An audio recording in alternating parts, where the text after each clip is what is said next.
अंतरिक्ष बहुत बड़ा है और इसमें कुछ दुनियाएं ऐसी हैं जो किसी बुरे सपने से कम नहीं। ये दुनियाएं फिजिक्स के नियमों को ही चुनौती देती हैं। सोचिए, जबरदस्त ग्रेविटी और अजीबोगरीब नज़ारे। तो चलिए ब्रह्मांड के कुछ सबसे अजीब और खतरनाक एक्सोप्लैनेट्स की सैर पर निकलते हैं। हमारा पहला पड़ाव है ट्रेस 2b। ये हमसे 750 लाइट ईयर्स दूर है। ये 99% से भी ज्यादा रोशनी सोख लेता है, मतलब कोयले से भी ज्यादा काला। ये गैस का गोला जुपिटर से भी दोगुना बड़ा है और अब तक का खोजा गया सबसे अंधेरा प्लैनेट है। सवाल ये है कि ये इतना डार्क क्यों है?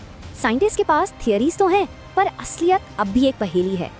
एक थियोरी कहती है कि इसके एटमॉस्फेयर में लाइट सोखने वाले केमिकल्स हैं, या शायद कुछ ऐसा है जिसे हम जानते ही नहीं।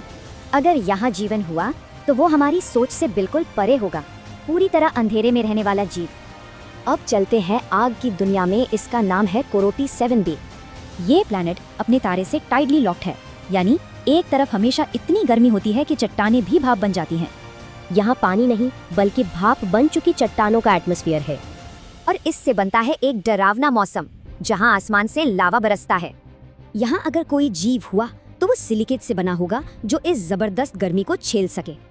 हमारा तीसरा स्टॉप है एक ऐसी दुनिया जो बहुत ही विशाल है। इसे सुपर सैटर्न भी कहते हैं। इसके रिंग्स का सिस्टम सैटर्न से 200 गुना ज्यादा बड़ा है, वाकई में बहुत बड़ा। इसके 30 से भी ज्यादा रिंग्स हैं जो 12 करोड़ किलोमीटर तक फैले हुए हैं। इससे एक अजीब सवाल उठता है, क्या जीवन प्लैनेट पर नहीं बल्कि इन रिंग्स के अंदर हो सकता है? कुछ साइंटिस्ट सोचते हैं कि क्या ऐसी जगहों पर एनर्जी पर आधारित जीवन भी हो सकता है।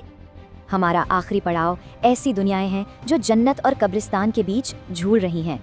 हैबिटेबल जोन में भी प्लैनेट्स खतरनाक हो सकते हैं, जैसे ट्रैपिस्ट-1 सिस्टम के ग्रह जो अपना एटमॉस्फेयर खो सकते हैं। अगर इन दुनियाओं पर जीवन है तो उसे अपने तारे से निकलने वाले खतरनाक रेडिएशन से बचना सीखना होगा। पास में ही है केपलर 452b, जिसे अर्थ्स कजन भी कहते हैं। इसकी ग्रेविटी पृथ्वी से लगभग दोगुनी है। यहाँ जीवन के लिए मजबूत शरीर और अलग तरह की रोशनी में उगने वाले पौधों की जरूरत होगी। ये खोजें तो बस एक शुरुआत है। इनसे पता चलता है कि ब्रह्मांड हमारी सोच से कहीं ज्यादा अजीब है।